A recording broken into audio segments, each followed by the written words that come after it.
adalah penting untuk membawa anak sedini mungkin ketika gigi pertama tumbuh. Itu ketika menyikat nggak boleh marah. Jadi maaf ya nak, papa atau mama memang harus sikat gigimu gitu. Nah terkadang saya tuh selalu bilang sama orang tua, lebih baik mana?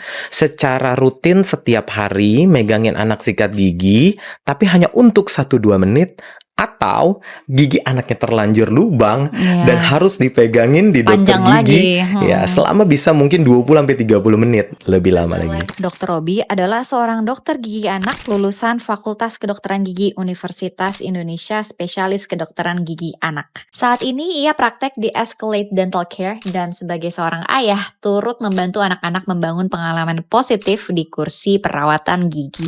Tapi ada juga yang pikir fluoride tuh berbahaya buat anak-anak. Nah ini pengen langsung dengar dari ahli expertnya nih dok. Misalnya anak masih di bawah 2 tahun atau belum mampu berkumur, dia pasta giginya itu hanya sebesar beras.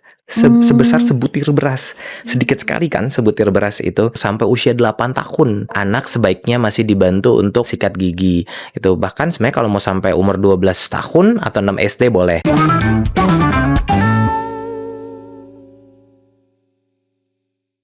Welcome to Boss Mama Podcast, tempat kita berbincang seputar parenting, smart parenting ya, career dan juga self development. Nah, sebagai new moms nih, aku tuh ngerasa banget banyak ilmu yang selalu aku harus upgrade lagi. Nah, salah satunya nih yang hygiene banget dan sangat kritikal fondasi adalah kesehatan gigi anak ya. Kalau sekarang anakku udah usia 20 bulan, kemarin tumbuh gigi tuh sering banyak ada orang tanya kok belum tumbuh gigi dan lain-lain. Tapi sebenarnya yang paling bener kan kita merujuk ke sains ya, ke medis itu seperti apa. Jadi kali ini aku seneng banget ada Dr. Robi. Terima kasih dokter. Ya, Sabrina. Kali ini kita akan berbincang seputar kesehatan gigi anak ya. Jadi ini bakal banyak kayaknya sebagai orang tua yang emang banyak kegalauan bakal tanya-tanya ke Dr. Robi ya. Ya. Sekarang berarti kesibukannya lagi apa dok?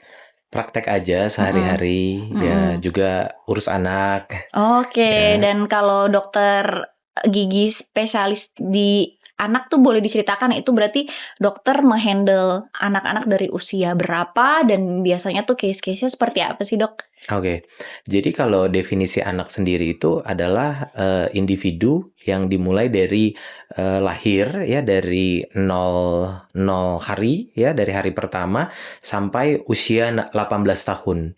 Oke. Gitu. Jadi kalau misalnya kasus itu ditangani dari gigi itu mulai dari preventif ya, usaha pencegahan, menjaga kesehatan gigi mulut yang baik, kemudian juga ke kuratif ya, atau usaha pengobatan, yaitu berupa misalnya penambalan gigi, pencabutan gigi, perawatan saraf gigi, gitu, sampai memperhatikan tentang pergantian gigi dan kondisi lengkung gigi. Dan sekarang dokter praktek di Escalade Dental ya dok? Iya. Nah ini mungkin aku bakal mulai dari pertanyaan yang basic ya. Kapan seorang anak tuh seharusnya kita bawa ke dokter gigi? Gitu kan kadang anak udah mulai tumbuh gigi. Itu apakah udah harus dibawa atau giginya sudah berapa atau kondisi tertentu baru kita bawa ke dokter gigi? Kalau biasanya gimana dok sebaiknya? Oke, jadi yang perlu diketahui adalah usia tumbuh gigi pertama. Ya, saya yakin di sini parents ya sudah tahu dan sudah banyak cari tahu juga ya, usia tumbuh gigi pertama itu biasanya berkisar di usia 6 bulan sampai 1 tahun. Dan biasanya yang akan tumbuh dulu adalah gigi seri depan bawah dan gigi seri depan atas. Dan 2 gigi, 4 gigi, 6 gigi, 8 gigi, kira-kira sampai usia 1 sampai 1,5 tahun. Nah, adalah penting untuk membawa anak sedini mungkin ketika gigi pertama tumbuh. Jadi gigi pertama udah harus langsung bawa ya dok? Ya, itu. Nah, kegunaannya apa sih dok? Gitu. Jadi kegunaannya itu untuk mengetahui, pertama mengetahui ini gigi apa, gitu. Terus kemudian giginya strukturnya bagus atau tidak. Nah, itu juga penting untuk diketahui. Apalagi zaman sekarang banyak sekali kondisi-kondisi yang parents nggak tahu bahwa ada kondisi yang gigi pertama kali muncul kualitasnya sudah tidak baik atau baik. Nah, itu yang bisa menilai itu bisa dilihat dokter juga ya. Iya. Kemudian yang paling penting nih, gigi bagus, jumlah cukup. Nah, yang paling penting adalah apakah orang tua tahu bagaimana sih cara untuk menjaga kebersihan gigi mulut yang baik gitu, baik di rumah gitu maupun juga ketika perjalanan, traveling gitu kan. Dan juga terutama tentang dietary anaknya, pola makan anaknya, pola asuh anaknya, itu juga penting untuk diketahui orang tua. Tapi saya baru tahu loh dok, ternyata pas gigi pertama tumbuh tuh bisa aja giginya bagus dan giginya tidak. Kirain saya kan sama-sama aja tuh kalau gigi susu. Boleh dijelaskan nggak dok tuh maksudnya apa yang bisa menyebabkan kondisi itu dan apa definisinya tidak bagus dan Iya, sekarang ini jadi ada yang namanya kematangan struktur gigi. Nah, jadi kalau misalnya kualitas gigi itu kurang bagus itu terjadinya gangguan ketika proses pematangan struktur gigi. Dan itu biasanya terjadi sudah mulai dari konsepsi atau mulai terjadinya pembuahan dan juga pembentukan embrio anak gitu. Gigi itu sendiri pembentukannya itu mulai dari usia 6 minggu kehamilan gitu. Dan jadi kesehatan ibu hamil itu pun juga berpengaruh pada pembentukan gigi anaknya gitu. Ada kondisi yang misalnya hiperemesis yang ibunya sangat mual-mual sekali gitu. Nah, itu bisa mempengaruhi derajat keasaman yang hingga akhirnya mempengaruhi pembentukan giginya. Nah, itu di situ yang saya maksud dengan kematangan struktur giginya. Apa ngaruh misalnya ibu kurang konsumsi kalsium, Ya, itu itu juga. jadi giginya kurang matang tadi dok atau ada faktor lain? Ya, betul. Jadi konsumsi kalsium itu juga penting untuk pembentukan tulang dan gigi pada anak yang sedang dalam proses pembentukan menjadi seorang bayi. Gitu. Nah, ini pertanyaan yang kayaknya banyak banget mama-mama, para parents ya, ini harus mama dan papanya yang terlibat. Ini relate, yaitu anak saya tuh udah tumbuh gigi, tapi tuh susah minta ampun mau disikat ya kan, kadang kayak ini apa sih?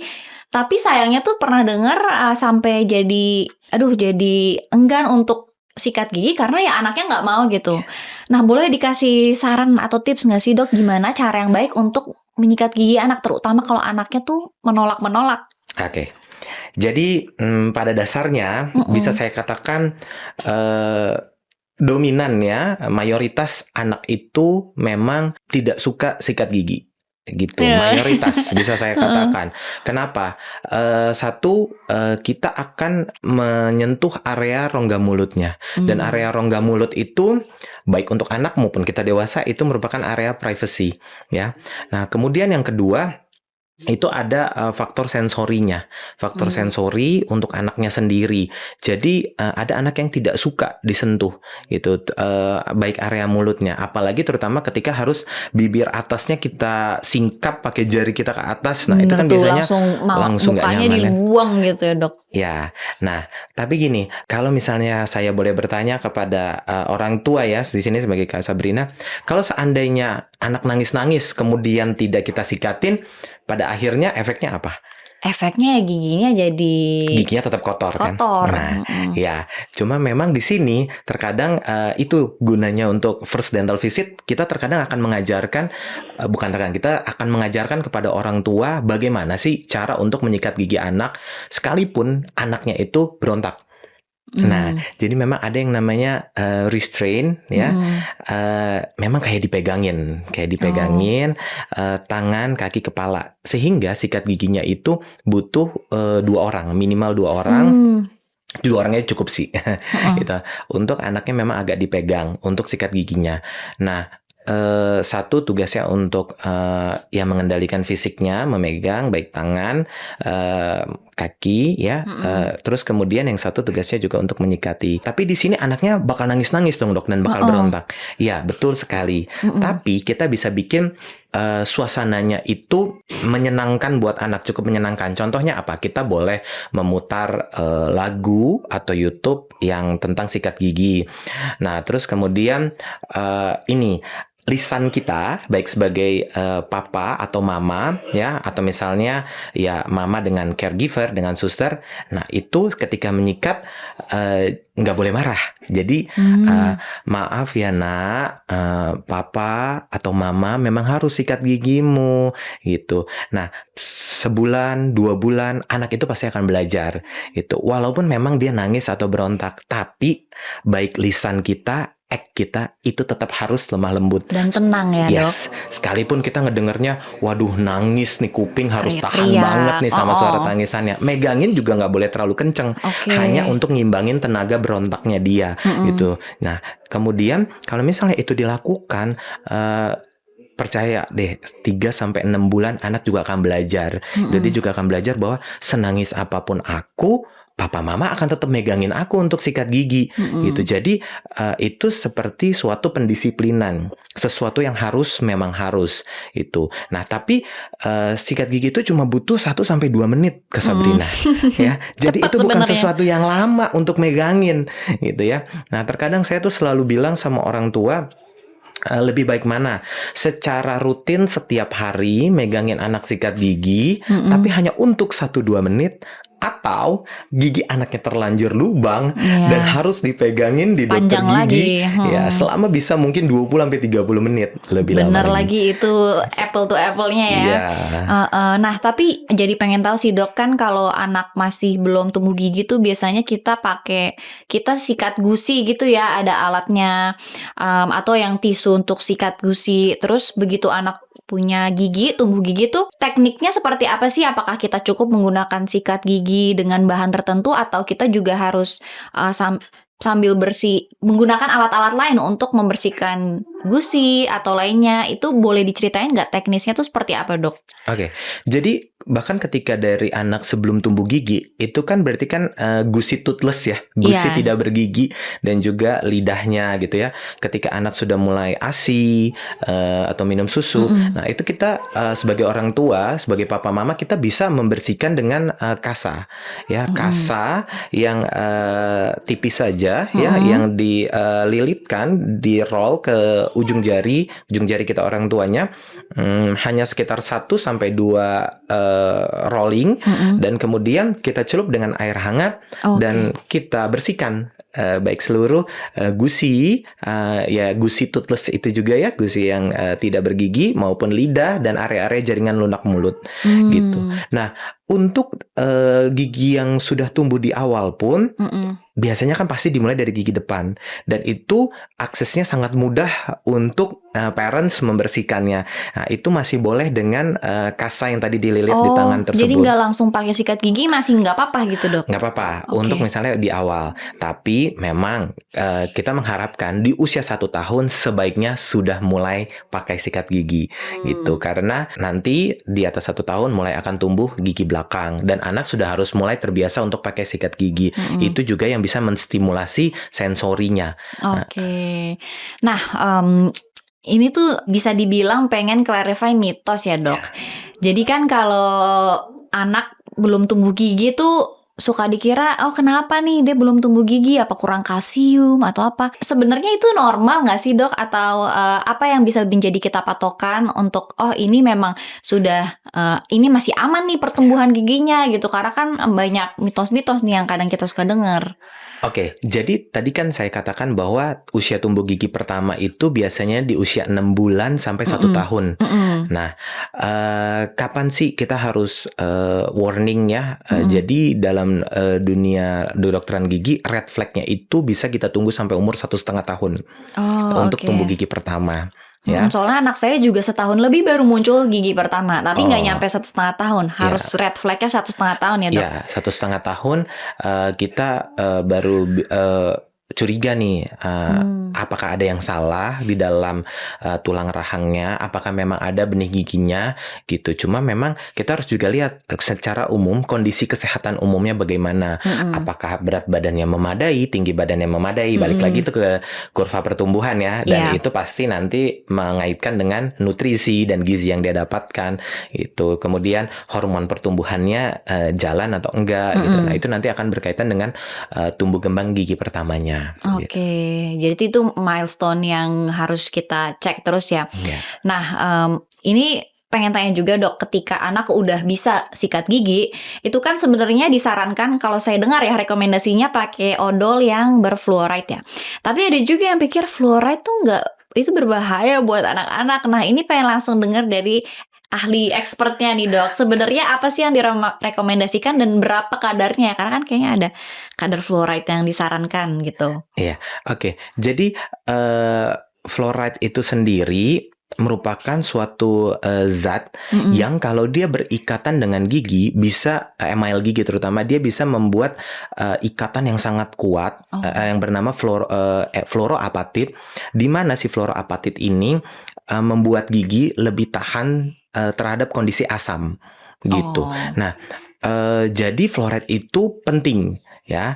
Nah, memang ada dua pendapat ya yang beredar bahwa fluoride itu tidak baik untuk tertelan, betul. Tapi kalau misalnya juga berlebihan dalam kurang lebih 1,5 miligram dalam 1 liter air ya. Nah itu kondisinya memang biasanya nanti kalau di pasta gigi ada kok tulisannya apakah itu 500 ppm, 1000 ppm ya. Nah itu memang dosis maksimalnya. Dan kalau misalnya disikat itu juga jumlah pasta giginya itu ada rekomendasinya Kak Sabrina. Ada rekomendasinya misalnya anak masih di bawah 2 tahun atau belum mampu berkumur, dia pasta giginya itu hanya sebesar beras. Sebesar sebutir beras. Sedikit sekali kan sebutir beras itu. Nah, nanti di usia 2 sampai 6 tahun di mana di usia 2 sampai 3 tahun kita berharap anak sudah mulai bisa berkumur. Betul. Kalau dia sudah mulai bisa berkumur, kemungkinan besar dia tidak suka menelan pasta gigi. Nah, itu sebesar sekacang polong. Nah, Oke. Berarti ada kadarnya juga nih Iya, untuk ada kita kadarnya. olesin. Tapi berarti direkomendasikannya 500 atau 1000 ppm atau gimana tuh Dok? Nah, jadi kalau misalnya literatur yang terdahulu itu 500 ppm untuk anak. Nah, tapi kalau literatur yang terbaru itu masih dalam batas normal boleh 1000 ppm. Oke. Nah, ini juga saya kepo banget karena ini juga kegalauan di awal ya. Kan memang anak tuh nggak bisa kumur-kumur ya, dan otomatis menelan. Sarannya tuh bagaimana ya Dok? Apakah lebih baik kita pas udah disikat gigi nih kita kasih air matang biar emang mikirnya akan ditelan, atau sebenarnya didiamin dan dikasih kasa aja? Itu teknisnya gimana ya Dok? Kadang tuh masih suka bingung gitu. Oke, jadi di sini saya mau membahas ada dua topik ya. Yang pertama adalah tentang tertelannya pasta gigi dan juga kumur. Oke. Ya. Nah, kalau tertelannya pasta gigi, kalau masih dalam batas yang direkomendasikan, itu masih aman, gitu. Asal bukan yang banyak. Ya. Tadi ya 1500. Iya, 1500 ppm per hari. Dan ya besarnya itu hanya sebutir beras. Itu kan sedikit sekali. Dan tubuh itu masih bisa istilahnya mengeluarkan lah gitu ya, melalui ginjal dan air seni masih bisa mengeluarkan kandungan zat itu tersebut. Nah, tapi memang kalau misalnya tertelan dalam jumlah banyak itu tidak baik juga gitu. Efeknya apa? Itu bisa menyebabkan fluorosis. Fluorosis itu kurang lebih kayak pengapuran. Jadi giginya malah strukturnya lemah. Tapi efeknya biasanya nanti di gigi tetapnya gitu. Karena kan nanti ya. Ya, prosesnya di gigi susu, menelannya di gigi susu, yang mana saat gigi susu itu di usia 2 sampai 6 tahun sudah mulai ada pembentukan gigi tetap di dalam rahang. Ada benihnya. Nah, itu soal menelan pasta gigi. Kemudian kalau masalah kumur, kita berharap anak di usia 2 atau sampai 3 tahun, maksimal 3 tahun sudah mulai bisa berkumur. Nah, cara ajarinnya gimana tuh Dok? Cara ajarinnya butuh 2 orang Kak Sabrina. Jadi jangan cuma sendiri. Kenapa? Yang satu memeragakan, yang satu ngomong. Nah, kan kalau misalnya ada air yang memeragakan, ada air dalam mulut, gimana cara ngomongnya? Itu. Terus kemudian ketika kita mengajari anak berkumur, itu sebisa mungkin kita juga jongkok. Jadi kita sesuaikan tinggi kita dengan tinggi anak kita. Supaya apa? Supaya eye level. Nah, Oke. ini memang sebenarnya sudah merupakan ilmu umum ya. Kalau kita kayak mau ngomong serius sama anak, kita mau apa kan biasanya kita lebih baik kita jongkok, Mm-mm. kita ngomong, kita tatap matanya. Nah, sama mengajarkan berkumur itu juga kurang lebih sebaiknya memang eye level. Ya. Nah, kemudian yang satu memeragakan, yang Mm-mm. satu ngomong gitu. Hmm. Memeragakannya betul pakai air mateng. Mm-mm. Sehingga kalau tertelan itu masih aman. Oke. Dan perlu diingat sekali lagi, kita mengajari anak bukan sehari 2 hari, bukan Benar. seminggu 2 minggu, bahkan bisa, tadi saya bilang Berapa bulan tuh, berapa Dok? bulan, Mm-mm. ada yang 6 bulan, ada yang setahun, bahkan ada yang 1,5 tahun. Usia berapa sih kita bisa ngajarin? Mulai dari usia 1,5 tahun. Oke, jadi diperagain aja terus ini cara Ya. berkumur loh, Nak. Dan berarti pas awal-awal dia belum bisa kumur tuh memang jadi kita diamkan saja di lap gitu pakai kasa khusus atau dikasih air matang ya. Jadi lebih ke wipe dengan air. Itu enaknya apa dua-duanya nggak salah, Dok? Dua-duanya nggak salah sih, Oh, boleh-boleh oke. aja. Misalnya kita mau kasih air mateng boleh, mau kita wipes pakai kasa yang agak dibasahin boleh. Yang Itu. jelas yang penting tadi odolnya harus dikit aja ya. Ya, Tapi itu dalam konteks sehari tuh anak direkomendasikan berapa kali sikat gigi, Dok? Nah, sebenarnya minimal 2 kali sehari. Oh, pagi dan malam Pagi atau dan gimana? malam Oh, ya. pas Cuma baru bangun ya? sebenarnya memang adalah lebih baik kalau misalnya sesudah sarapan. Oke. Karena kan kalau misalnya dia sudah makan, berarti mulai akan terjadi pembentukan plak. Mm-mm. Jadi sikat gigi yang paling ideal adalah ketika sesudah sarapan. Oke. Nah, cuman ketika anak usia sekolah, saya sering katakan ke pasien-pasien saya, kan kadang-kadang udah keburu-buru nih, udah apa namanya mau sekolah. Realitanya bakal gitu ya.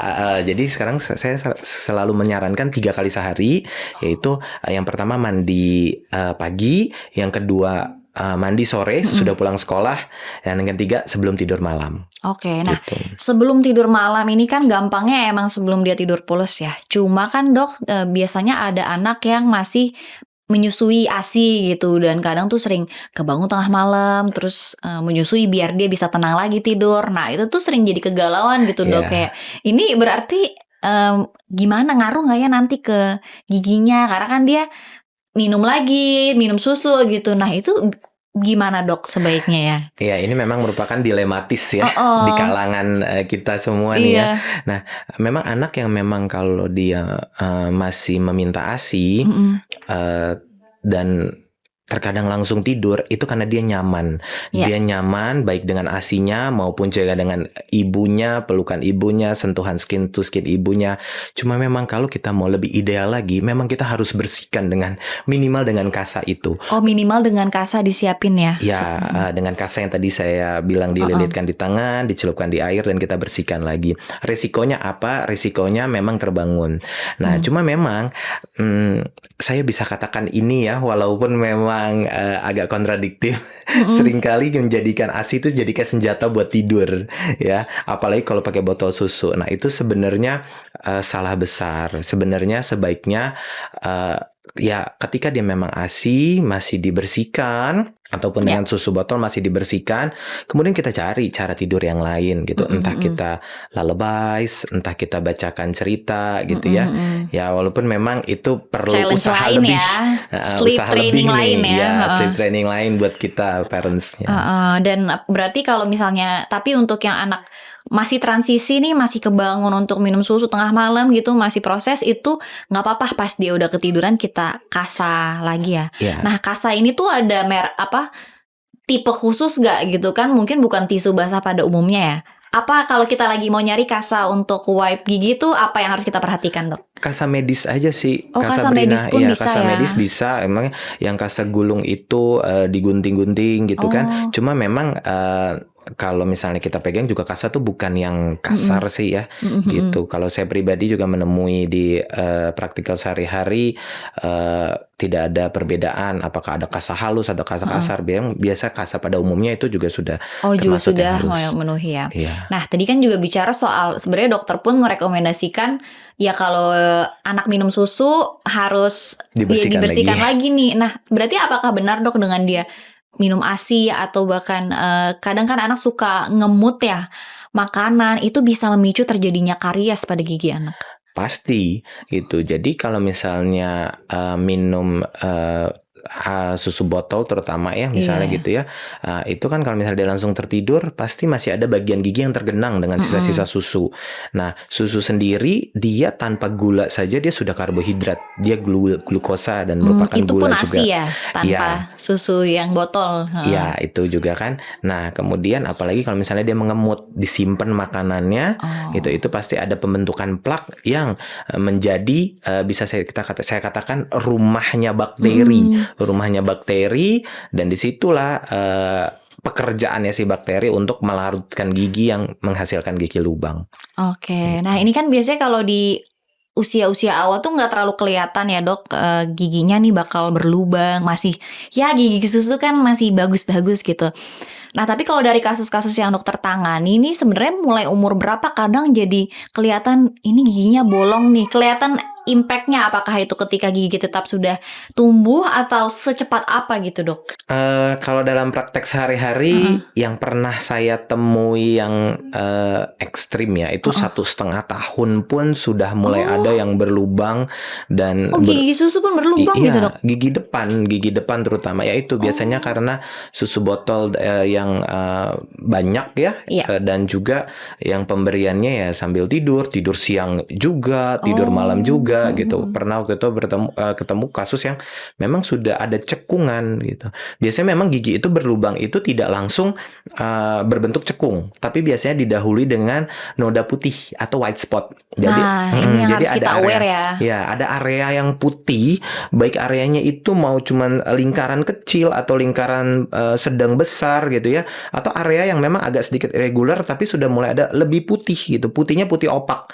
Gitu. Bukan putih plak aja, itu bedainnya Bukan. gimana, Dok ya? Nah, kalau plak itu misalnya kita pakai ya misalnya deh kita pakai kuku gitu ya, kita sekak. Nah, itu kalau plak itu harusnya terangkat dan ada sisanya di kuku kita. Oh, oke. Nah, tapi kalau ini tuh kayak jadi warna dasar giginya, warna dari dalam intrinsik giginya itu sendiri kok ada yang lebih putih ya gitu. Karena gigi itu kan sebenarnya putihnya putih tembus cahaya ya, putih translucent. Nah, kalau si white spot ini putihnya putih opak atau putih yang tidak tembus cahaya, Putih seperti banget. putihnya susu. Oh, Nah, dan kan itu nggak putihnya. bisa keangkat kalau kita gerakin, geserin nggak bisa keangkat gitu ya? Tidak terjadi perubahan warna gitu. Nah, itu kita sebutnya white spot, dan white spot itu merupakan tanda awal gitu atau early sign dari akan terjadinya lubang. Wah, berarti ini nih ilmu penting nih, Dok, buat kita perhatiin gigi anak ini. Kapan nih ada tanda-tanda ya kita harus cek lebih lanjut lagi ke dokter spesialis gigi anak ya. Nah, di sini tuh saya juga penasaran. Tadi kan ada kasus ya di mana dokter bilang kalau udah 1,5 tahun itu udah red flag nih. Mungkin harus dicek ke dokter untuk melihat pertumbuhan giginya seperti apa. Nah, selain itu ada milestone-milestone lain nggak sih, Dok? Misalnya kapan seharusnya kita bikin batasan ini harusnya anak sudah copot semua nih gigi susunya, atau itu sangat bervariasi ya, Dok? Karena kan kayaknya untuk nungguin gigi anak tumbuh aja tuh beda-beda tiap anak. Tapi nanti begitu anak udah mulai gigi susunya copot terus ke gigi tetap, itu ada batasan tertentu nggak sih, Dok? Oke, jadi start dari gigi susu itu jumlahnya 10 gigi atas, 10 gigi bawah. Jadi totalnya 20. Umur tumbuh gigi susu itu biasanya start dari umur 6 bulan ya. 6 bulan sampai yang tadi ya, masih bisa ditunggu sampai umur 1,5 tahun. Nah, kemudian itu biasanya tumbuhnya berpasangan 2, 2, 2, 2 dari 2, 4, 6, 8 sampai 20. Nah, itu kira-kira sampai di usia kisaran 2,5 sampai 3 tahun. 2,5 sampai 3 tahun masih aman nunggu 20 itu ya, Dok? Ya, jadi biasanya umur 3 tahun sudah ada 20 gigi, 10 gigi atas, 10 gigi bawah untuk gigi susu. Nah, kemudian di usia 3 sampai 6 tahun tidak ada pertumbuhan gigi. Gigi susu akan berganti jadi gigi tetap itu di kisaran usia 6 tahun startnya sampai 12 tahun. Gitu. Jadi gigi susu akan satu persatu ya dari gigi pertama sampai gigi 20 itu akan berganti ya, akan mulai goyang menjadi gigi tetap. Nah, tapi di usia tersebut akan tambah lagi gigi, akan tambah di usia 6 tahun akan tumbuh 4 gigi, yaitu geraham besar pertama. Jadi geraham besar itu di kanan atas 1, kanan bawah 1, kiri atas 1, kiri bawah 1. Nah, itu geraham besar pertama. Jadi dari 20 gigi tambah 4, 24 gigi. Kemudian nanti lagi di usia 12 sampai 14 tahun, rahang kita makin besar, rahang anak makin besar, ya kan? Iya, Nah, iya. ada lagi ruangan, ada lahan, tambah lagi 4 gigi. Nah, itu geraham besar kedua. Geraham besar kedua, tambah lagi kanan, atas, bawah, kiri, atas, bawah, tambah 4. Dari 24 jadi 28. Wah, Kemudian, lengkap nih. tambah lagi di usia 17 tahun ke atas, nah itu geraham besar ketiga yang suka disebut geraham bungsu atau wisdom teeth. Nah, Suka tersembunyi ya, Dok? yang suka kurang ruangannya, suka miring, nah itu geraham besar ketiga. Nah, 4 sama jumlahnya. Kanan atas bawah, kiri atas bawah. Jadi dari 28 tambah 4 lagi 32 gigi. Nah, ini udah lengkap banget panduannya ya. Jadi jumlah gigi susu ada 20, jumlah gigi permanen ada 32 gigi. Oh, oke. Jadi itu udah lengkap banget ya panduannya dari Dokter Robby buat kita tahu nih pantau anak kita sampai sudah besar, sudah punya gigi tetap tuh kayak gimana pertumbuhannya. Nah, tapi tuh ini tuh penasaran, Dok. Sebenarnya habit apa aja sih yang bisa bikin gigi kita nanti kurang baik gitu, seperti ada bolong, lalu karies, itu apa aja? Kan kalau orang suka sebutnya jangan minuman manis, makan makanan manis, itu udah umum ya. Cuma ada apa lagi sih habit-habit yang kadang kita tuh secara nggak sadar lakukan, tapi ternyata itu tuh nggak baik untuk kesehatan gigi kita, Dok. Oke, secara general saya mulai habit tuh berarti dari yang usia sedini dulu ya, sedini mungkin dulu ya. Oh, dari usia dini dulu ya, Dok. Jadi habit pertama adalah susu botol yang berkepanjangan. Nah, itu juga bisa dikatakan sebuah habit atau kebiasaan ya. Ikatan Dokter Anak baik Indonesia maupun dunia itu menyarankan susu botol itu cuma sampai umur 12 bulan atau 1 tahun nih parents, maksimal 15 bulan.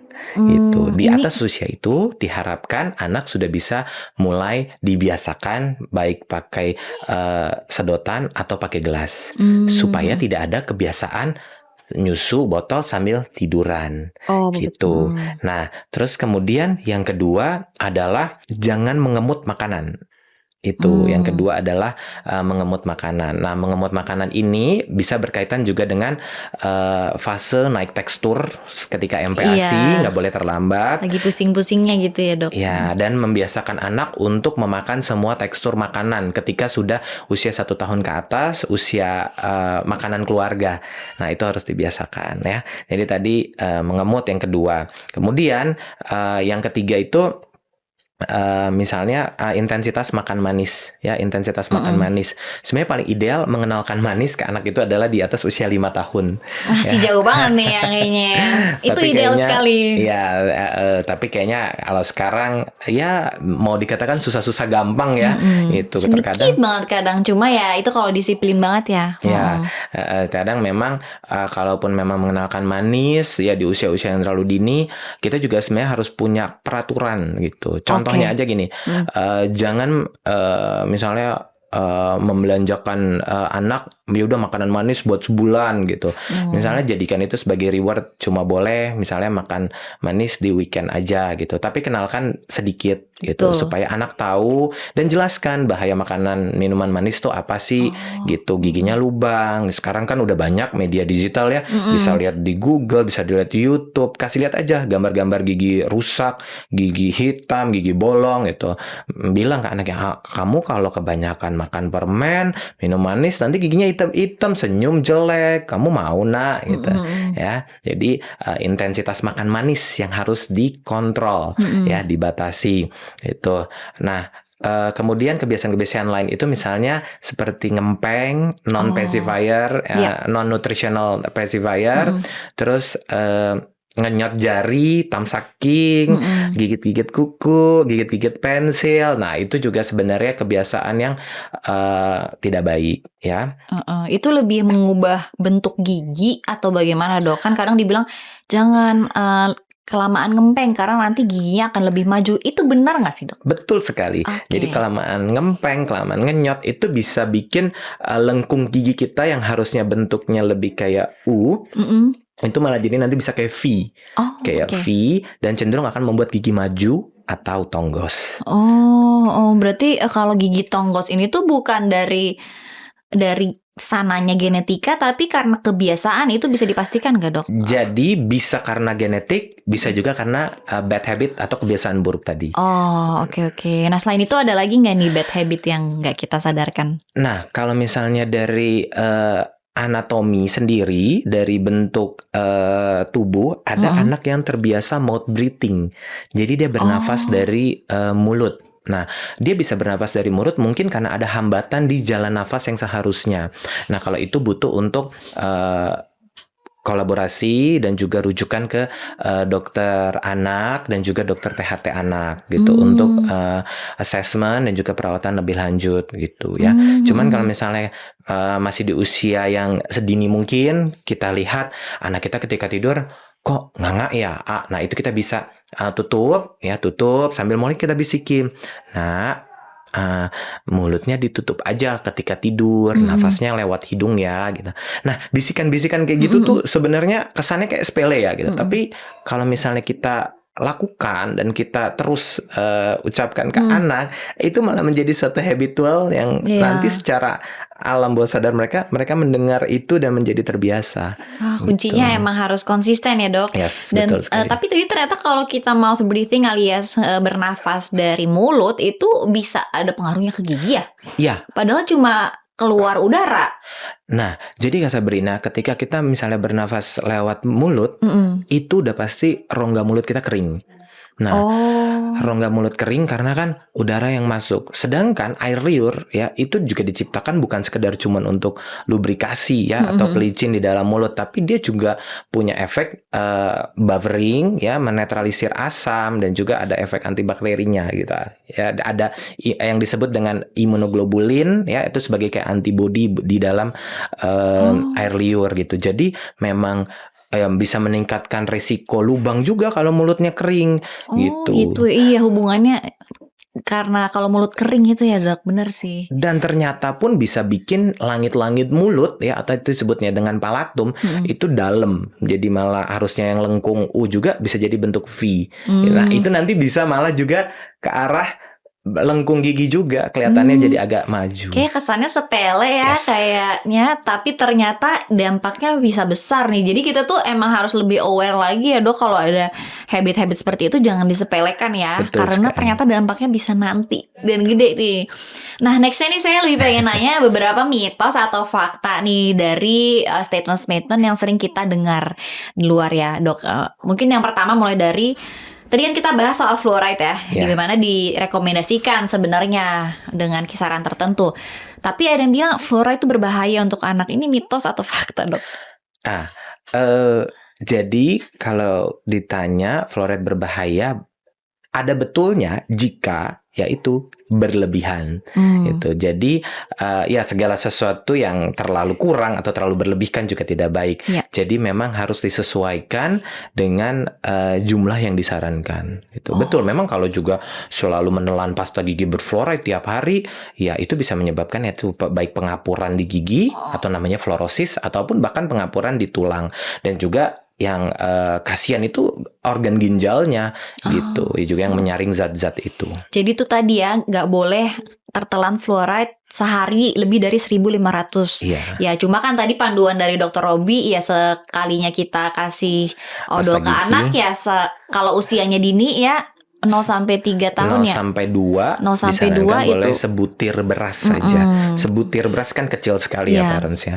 2 sampai 6 tahun boleh sebesar kacang polong. Gitu. Nah, kalau dia usia 6 sampai 12 tahun boleh disarankan setengah panjang dari sikat gigi. Ya, misalnya sikat giginya kira-kira kan umumnya 1 cm ya. Kita bikin 5 mm. Nah, di usia 12 tahun boleh sepanjang sikat gigi ya, seperti dosis dewasa ya gitu. Biasanya kan kita sepanjang sikat gigi atau kurang lebih ya 1 cm. Jadi ini tata cara buat kasih sikat gigi ke anak adalah yaitu odolnya juga harus disesuaikan, nggak bisa asal banyak ya, karena kan Iya. anak pasti menelan gitu ya dok. Tapi fluoride sebenarnya punya khasiat tadi, kalau Iya. dia sedikit, kalau dia sesuai takarannya, bagus untuk ketahanan gigi anak Iya. ya. Nah next adalah, ada nggak sih vitamin yang bisa dikasih ke gigi supaya giginya kuat?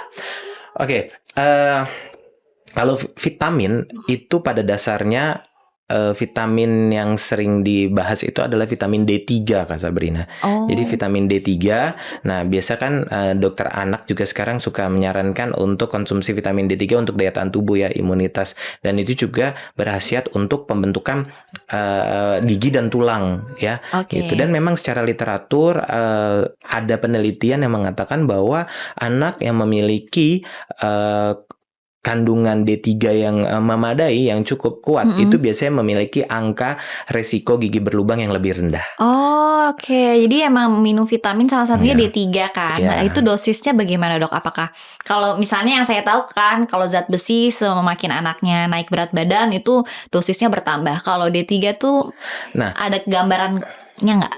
Iya, kalau D3 itu mungkin ini lebih ke ranahnya juga dokter anak ya. Iya, Cuman yang saya tahu pribadi biasanya sampai usia 12 tahun, 6 sampai usia 12 tahun itu boleh 1000 IU, itu ada ukurannya IU. Dan biasanya kalau kita pakai yang tetes itu, satu tetes itu biasanya 400 IU. Oke. Jadi bisa dikasih sekitar 2 sampai 3 tetes. Itu di usia 6 sampai 12 tahun.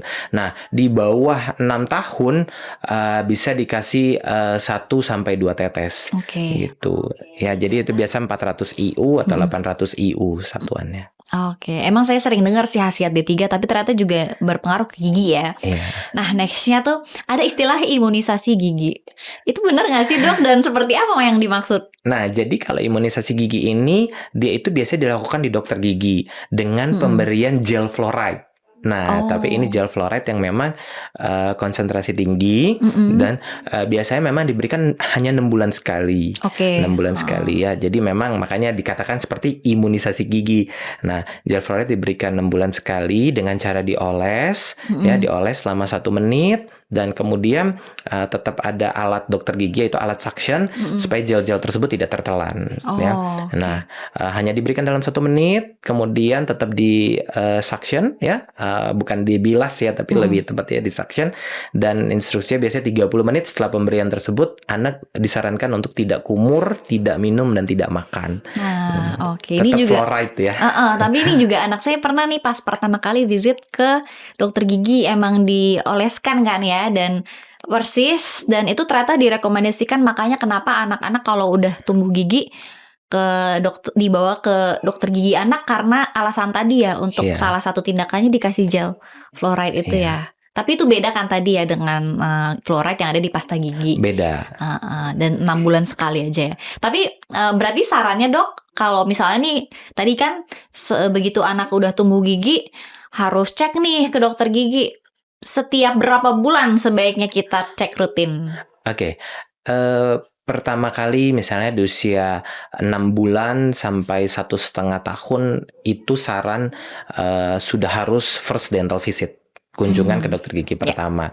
Nah, kemudian dokter gigi akan menilai itu tadi ya, jumlahnya, strukturnya, atau kualitas giginya bagus atau enggak, kemudian kondisi-kondisi rongga mulut lain yang perlu diketahui orang tua, dan dokter akan mengajarkan cara untuk menjaga kebersihan gigi mulut yang baik ya, di rumah dan dimanapun untuk orang tua. Nah, dokter sendiri dia punya penilaian ya terhadap faktor resiko gigi berlubang kepada anak. Biasanya untuk anak yang dalam batas aman ya gitu, bahwa semua kondisi baik gitu, orang tuanya juga kayaknya suportif nih untuk menjaga kesehatan gigi mulutnya dengan baik gitu. Biasa kita sarankan 6 bulan sekali untuk kontrol rutin ke dokter gigi. Tetapi untuk anak yang memiliki angka resiko lubangnya tinggi, bahkan biasanya kita sarankan 3 sampai 4 bulan sekali untuk ke dokter gigi. Itu udah kelihatan ya, karena tadi ya. Nah, jadi kan kita kadang ada klaim odol buat anak gitu ya, bahwa yang natural tuh lebih baik. Itu tuh mitos atau fakta dan sebenarnya gimana definisinya, Dok?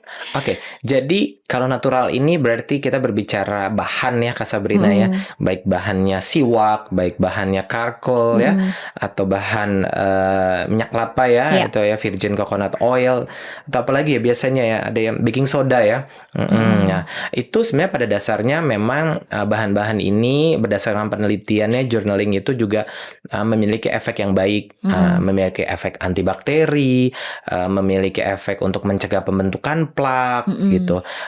Kemudian ada juga yang bisa kayak baking soda memutihkan gigi Mm-mm. dan juga ya ada efek antibakterinya. Iya. Nah, cuma pada dasarnya memang kalau misalnya secara literaturnya untuk kedokteran gigi tetap yang kita sarankan sebaiknya yang mengandung fluoride gitu. Karena Oh, biasanya yang keempat bahan ini umumnya memang tidak mengandung fluoride iya. gitu. Cuman bisa dijadikan seperti kayak supportive, seperti kayak tambahan gitu kan. Mungkin kan pernah lihat tuh akhir-akhir ini waktu itu yang ada suatu artis ya Mm-mm. yang Mm-mm. dia melakukan kumur-kumur dengan virgin coconut oil ya. Nah, Mm-mm. itu memang oil pulling dibilangnya dalam istilah Oil kedokteran gigi pulling. oil pulling. Heeh. Nah, itu berfungsi untuk seperti kayak menghilangkan noda, Mm-mm. mencegah untuk pembentukan plak gitu. Jadi plak nggak gampang nempel di gigi sehingga bisa mencegah radang gusi Mm-mm. gitu dan dipercaya bukan dipercaya diteliti Mm-mm. bisa membuat nafas lebih segar. Oh, oke. Berarti sebenarnya itu ada khasiatnya, tapi kalau bisa jangan menggantikan odol Pasta yang gigi utama. pasta gigi utama yang punya kandungan fluoride ya, Iya. gitu. Tentu tadi dengan panduan jangan berlebih dan ada batasnya dan cara-caranya ya. Oke, ini insightful banget sih, Dok. Nah, selanjutnya tapi pengen tanya kan, dokter berarti tadi kan definisi anak berarti banyaknya dokter menghandle anak-anak pasien dari usia 0 sampai 18 tahun tuh besar banget range-nya. Nah, sebenarnya apa sih kesalahan umum yang terjadi ketika anak sudah punya gigi tetap gitu kayak kalau kalau saya pribadi dulu kan pernah pakai behel tapi ternyata gigi saya jadi rapi nih, tapi ternyata ada miss di gigi-gigi yang ujung cara pembersihannya kurang baik. Nah, apa nih yang sering terjadi biar mungkin para parents bisa antisipasi dari lama? Nah, kalau misalnya udah gigi tetap ya berarti Mm. ya, yang sering kali itu adalah eh, di atas umur 6 tahun seringkali sudah dipercaya untuk sikat gigi sendiri. Nah, sedangkan sebenarnya kalau berdasarkan literatur sampai usia 8 tahun anak Oh. sebaiknya masih dibantu untuk sikat gigi. Itu bahkan sebenarnya kalau mau sampai umur 12 tahun atau 6 SD boleh. Cuma memang ya kalau sudah SMP sebaiknya anak sudah harus bisa sikat gigi sendiri supaya dia belajar mandiri dan bertanggung jawab sama dirinya sendiri. Nah, kalau misalnya itu terkadang di usia-usia teenager tuh ya, puncak pubertal terkadang anak ada yang bisa dikasih tahu, ada yang Mm-mm. lebih keras kepala gitu kan gitu. Kita udah bilangin sebagai parents ayo sikat gigi gitu, tapi ya kadang dilakuin, kadang cepet-cepet, kadang nggak dilakuin gitu ya. Nah, itu juga yang bisa meningkatkan pembentukan plak atau terjadinya lubang. Di sisi lain misalnya tadi kayak kasusnya Kak Sabrina pakai Kawat gigi, braces, pakai kawat gigi, tapi mungkin kurang memperhatikan tambahannya gitu. Jadi pakai kawat gigi itu tidak sesederhana pakai kawat gigi kemudian sikat gigi biasa aja gitu. Tapi pakai kawat gigi itu sebenarnya butuh tindakan menjaga kesehatan gigi mulut yang lebih gitu. Jadi selain sikat gigi bahkan disarankan ada sikat interdental ya atau interdental brush, bahkan bisa pakai yang ada kayak semprotan air gitu. Jadi Bahkan water toolsnya aja beda ya. ya, ada tools tambahan gitu ya. Nah, jadi itu seperti untuk membersihkan area sela-selanya gitu. Karena kan kawat gigi itu kan pasti ada sela-selanya kan. Nah, itu juga butuh pembersihan dan itu butuh extra effort untuk membersihkannya gitu. Jadi memang biasanya kita menyarankan anak pakai kawat gigi jika anak sudah bisa menjaga kesehatan gigi mulutnya sendiri dengan baik Bener gitu. lagi. Seringkali nih orang tua nih giginya jelek, udah pakein kawat gigi aja deh dok. Tapi seringkali kita lihat anaknya terkadang ketika datang ke dokter gigi mulutnya masih kotor banget gitu. Nah, itu kita nggak sarankan gitu. Tapi ketika misalnya kita lihat nih, oh sudah mulai bisa bertanggung jawab sama kebersihan gigi mulutnya sendiri gitu, sehingga kalaupun kita memberikan tambahan, tugas tambahan.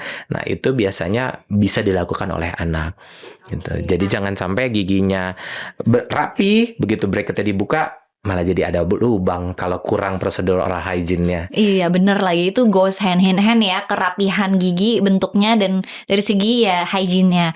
Nah ini ada mitos dan fakta juga nih yang pengen saya tanyain ke dokter. Pemutih gigi itu benar adanya nggak ya dok? Kayak di luar dari sikat gigi ada nih pemutih gigi supaya gigi kita lebih kinclong. Oke, jadi kalau ke dokter gigi sendiri, memang kalau itu udah pasti benar ya, ada bahan yang bisa memutihkan gigi. Ya, yaitu bleaching ya, tindakannya bleaching dan itu untuk mengikat zat-zat yang bisa menyebabkan gigi itu berwarna kurang cerah. Nah, kemudian biasanya ada produk juga yang dibawa pulang oleh pasien setelah prosedur bleaching tersebut. Ya, jadi kita bilangnya kalau di dokter gigi itu bleaching in office ya, jadi in office, in dental office, dan juga produk yang dibawa pulang itu biasa memang berupa pasta juga, pasta khusus. Nah, itu home bleaching gitu. Jadi sebenarnya produk yang bisa saya katakan memang untuk memutihkan gigi adalah yang didahului oleh proses bleaching di dokter gigi. Oh, jadi nggak bisa tiba-tiba ada bahan tambahan tapi belum bleaching gitu ya dok? Atau oke. Dan ini juga penasaran kan kalau sebenarnya kebersihan mulut tuh kita ada alat kumur ya, kayak cairan khusus di kumur, lalu flossing. Nah, yang dulu sering dibilang sebenarnya gosok gigi aja nggak cukup nih, harus flossing. Nah, itu emang itu lebih kayak ketika sudah dewasa atau dari kecil tuh habit flossing itu juga perlu dikasih ya? Atau kumur-kumur dengan cairan tertentu tuh juga sebenarnya opsional aja atau gimana tuh dok? Oke, jadi flossing itu kan bertujuan untuk membersihkan area antar gigi atau kita bilangnya area interdental. Nah, pada kondisi gigi yang rapat itu flossing itu merupakan sebuah kewajiban, keharusan gitu. Nah, jadi pada kondisi gigi yang rapih pun flossing tetap disarankan untuk membersihkan kotoran-kotoran yang terjebak, apalagi pada kondisi yang berjejal atau rapat atau maaf berantakan gitu. Nah, kadang-kadang di kondisi gigi anak pun ada yang kondisinya sudah berjejal, crowding, berjejal giginya. Itu karena natural dari sananya ya dok? Bisa karena genetik, bisa juga ya itu giginya berlubang, tidak dirawat sehingga giginya geser-geser, jadi susunannya kurang baik. Nah, memang kalau dari anak pun dental flossing itu juga sudah disarankan. Cuman harus kita sebagai parents, sebagai papa mama yang bantu untuk flossing anak. Karena anak nggak bisa flossing sendiri. Iya susah kan. Kita aja orang dewasa masih kadang malah berdarah gitu gusinya ya dok. Memang harus pelan-pelan Kak Sabrina tekniknya. Dan flossing itu ada dua. Ada yang hanya tali saja, ada juga yang dengan gagang atau holder. Betul. Memang biasa kalau yang untuk kita gunakan ke anak, yang kita sarankan yang dengan holder karena lebih gampang gitu pakai holder. Nah ini kan yang sering saya sendiri tadi dulu pakai kaut gigi gitu ya. Ada kasus dimana kalau kita udah makin besar, ada kalanya mau merapikan struktur gigi lah ya dengan yang kaut gigi atau aligner zaman now ya. Nah tapi sebenarnya kalau gigi kurang rapih gitu, kurang rapat tadi itu tuh ada penyebab yang bisa kita cegah nggak ya dok? Atau itu tuh ada juga faktor genetik yang secara dari sananya nggak rapi, atau sebenarnya purely karena kita menjaganya kurang dok? Oke, kalau faktor genetik itu biasanya lebih ke arah bentuk tulang atau bentuk tulang rahang dan bentuk gigi, besarnya gigi gitu. Misalnya perbedaan etnis atau perbedaan suku gitu juga antara papa dan mama gitu. Misalnya yang satu rahangnya besar, giginya besar, yang satu rahangnya kecil, giginya kecil. Nah, dapat yang mana deh tuh? Itu genetiknya. Itu bisa berpengaruh juga ke susunan dan juga kerapihan gigi. Kemudian ya itu tadi ya kebiasaan kebiasaan buruk, ngenyot jari dan Yap.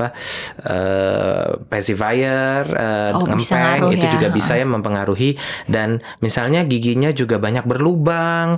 Nah, kalau berlubang itu kan berarti terjadi kerusakan struktur gigi, yang mana itu bisa nyebabin anak nggak mood makan, ngemut. Ngemut itu juga malah tidak menstimulasi tumbuh kembang rahang karena kan dia males ngunyah. Oh iya. Jadi sebenarnya makan dengan ada teknik ngunyah itu juga menstimulasi tumbuh kembang rahang gitu, karena ada proses mekanisnya, proses yang terjadi itu bisa membuat rahang makin besar ya, expand, dan semuanya ya itu berkesinambungan. Ada Iya. genetik, ada hormon tumbuh kembang, ada kebiasaan mengunyah atau makan. Nah, itu yang mendukung gigi-gigi tersebut ada di rahang, susunannya bagaimana, ruangannya cukup atau enggak gitu.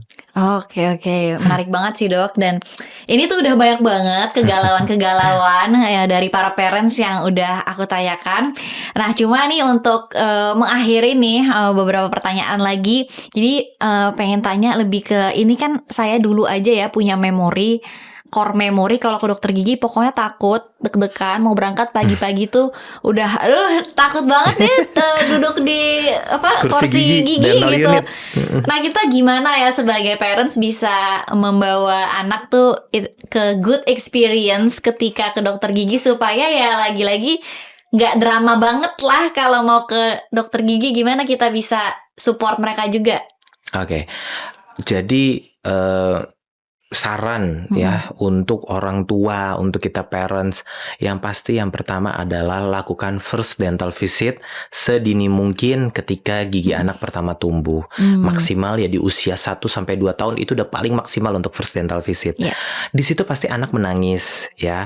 Cuman memang kalau tidak ada masalah atau dalam tanda kutip masalahnya masih minim, kita pasti untuk penanganannya pun lebih cepat dan lebih ringan gitu, sehingga kunjungannya bisa lebih pendek waktu kunjungannya. Dan kemudian tetap lakukan rutin. Untuk apa? Untuk membiasakan. Seperti peribahasa, bisa karena biasa itu. Nah, seringkali itu yang terjadi adalah bahwa anak pertama kali banget, misalnya udah umur 5 atau umur 6 sakit giginya lubang. Oh gitu. iya, udah ada masalah ya. Ya, udah ada masalah. Untuk ke dokter gigi aja ngelihat alatnya yang bunyi air Suaranya. angin, ya suaranya itu sudah merupakan challenge, tantangan buat anak, apalagi dalam kondisi sakit. Nah, itu yang sering kali terjadi. Jadinya meningkatkan rasa cemas, rasa takut, sehingga itu yang membuat tidak kooperatif gitu. Dan nah itu ya, jadi tadi paling penting. Kemudian yang kedua adalah selalu bantu anak untuk sikat gigi. Ya, kayak tadi saya sarankan, bahkan sampai umur 8 tahun harus dibantu. Karena biasanya kalau anak kita percayakan sikat gigi, anak 4 tahun, 5 tahun, itu yang disikat cuma depannya doang. Oh ya, nah gitu common mistakes-nya apa dok tuh? Ternyata kan cuma sikat depan. Padahal sebenarnya harusnya sampai ke belakang-belakang gitu. Cuma memang yang sering terjadi adalah anaknya mau sikat gigi sendiri nih dok gitu. Nah jadinya seperti 2 kali sikat gigi gitu. Jadi kayak punya ketentuan bahwa oke, kita sikat gigi, misalnya yang pertama mama atau papa dulu yang sikatin, yang kedua baru kamu ya nak, atau ditukar. Oke, yang pertama anaknya dulu yang sikat gigi, yang kedua harus dibantu sama papa atau mama untuk sikatin giginya. Itu karena kalau kita yang sikatin pasti lebih bersih sampai ke belakang-belakang, dan akses kita untuk melihat giginya lebih enak. Iya, berarti kalau misalnya anak sikat gigi itu checklistnya kan sikat bagian depan, sikat dari bagian belakang juga ya dok. Harus. Di rongga-rongga mulut juga, lidah juga, atau apalagi nih biar para parents nih punya para arahan. Jadi sebenarnya ada 3 permukaan yang disikat. Nah ini kan yang seperti permukaan yang kalau kita senyum kelihatan, nah itu permukaan luar ya, baik sisi kanan, depan, kiri harus tersikat. Kemudian kalau gigi kita mengunyah ya, itu ada sisi kunyah atau sisi atas, ya itu sisi oklusal kita bilangnya, itu juga harus tersikat. Sama sisi dalam itu kalau gigi bawah yang hadap lidah Nah kalau sisi gigi atas yang hadap langit-langit mulut. Nah, jadi ada 3 sisi. Di sisi luar, sisi kunyah, dan juga sisi dalam. Itu semuanya 3 permukaan itu, kanan, depan, kiri, semuanya itu harus tersikat. Oke, dan kalau misalnya nih anak kecil dia suka minum susu nih, itu lidahnya agak putih. Itu kapan kita bisa bilang dia jamuran dan masih aman? Oke, jadi biasanya kalau putih di lidah itu lebih ke arah plak susu. Gitu. Oke. Kalau misalnya jamur bukan cuma di lidah, tapi di area mukosa atau daging pipi sebelah dalam itu biasanya juga mulai ada muncul seperti kayak putih-putih yang bisa Oh, diangkat. bagian sini bisa dicek ya? Saya nggak Bisa. pernah cek ya, karena lumayan hidden kan. Iya. Oh, Memang agak sulit bagi kalau misalnya biasa kita juga dokter gigi harus pakai kaca mulut untuk oh iya. menyingkapkan kan Makanya ke untuk dokter kelihatan. gigi. Iya. Kalau sikat lidah boleh, cuma ya hati-hati karena itu bisa meningkatkan refleks muntah. Oh Gitu iya ya, benar. refleks muntah buat anak. Oke, tadi kan udah di-mention ya harus secepat mungkin ke dokter gigi dan jangan tunggu rusak giginya karena ya pasti jadi hal yang menyenangkan ya. Nah, dokter boleh diceritain nggak sekarang kan berarti praktek di Escalade Dental, mungkin di sana biasa handle pasien seperti apa dan kapan aja prakteknya nih dok? Jadi mungkin para parents yang pengen periksakan gigi anaknya mungkin baru tumbuh, mungkin lagi ngecek-cek nih tadi kayaknya harus ada yang dicek nih. Itu bisa kapan aja dok? Oke, kalau saya praktek di Escalade Dental Care di Satrio Tower setiap hari Rabu dari jam 1 sampai jam 5 sore dan juga Sabtu pagi dari jam 9 pagi sampai jam 3 sore. Nah, untuk first dental visit, baik juga untuk kontrol rutin berkala itu bisa dilakukan di sana, gitu. Dan juga kita untuk kesehatan gigi mulut anak, remaja bahkan sampai dewasa pun ada pelayanan untuk dental specialist center di Escalade Dental. Ya FYI yang dewasa saya real customernya dari Iya. zaman saya ikut pageant kan Putri Indonesia waktu itu kayak merhatiin mau benar-benar memperhatikan gigi itu saya ke Escalade Dental terus ya sangat happy sih dengan experience dan hasilnya ya sampai sekarang. Jadi ya yang dewasa ini contohnya adalah saya pernah ke sana gitu. Nah, makasih banyak Dokter Robi Sama-sama, udah sharing Kak banyak Sabrina. banget dan mungkin pengen cerita juga ke parents kalau pengen info diskusi lebih lanjut tentang kesehatan gigi anak juga kebetulan baru ada podcast ya dok Iya. dari Escalade Dental. Boleh diceritain nggak ini bahasannya apa saja mungkin dan mungkin episodenya bisa lihat di mana nih? Oke, untuk Dental Health Podcast dari Escalade kita bisa dilihat di Instagram Escalade Dental Specialist dan juga di YouTube. Oke, ya tadi kita udah mengupas banyak banget tentang ya anak-anak yang masih kecil sampai preteen udah jadi panduan yang menarik banget. Jadi kalau mau tahu lagi info tentang kesehatan gigi anak atau case-case yang lebih lanjut lagi ya bisa dicek tadi ya di akun Instagram dan YouTube Escalade. Nah, thank you banget Dr. Robi untuk sharingnya. Jujur sebagai emak-emak baru ini sangat enlighten banget dok. Karena saya pribadi ke visit pertamanya tuh agak telat karena informasi mengenai ternyata gigi pertama aja harus ke dokter gigi, nggak menunggu giginya harus banyak dulu. Iya telat, jadi semoga dari sini bisa membantu para parents udah tahu informasinya lebih awal, udah tahu juga secara tadi udah detail banget sih cara sikat gigi anak, bahkan sampai kapan kita bisa melepasnya lagi itu udah sangat lengkap banget. Jadi makasih banyak Sama-sama, Dr. Kak Robi, Sabrina. and I believe kalau kalian menemukan insight-insight dan pastinya banyak banget, kalian boleh juga tag Instagram kita di sini juga @bossmama.society. Dan I think that's it for our episode. Thank you banget Dr. Robi. You're welcome, Kak And I'll see you Sabrina. guys on the next episode. Bye. See you again. Bye.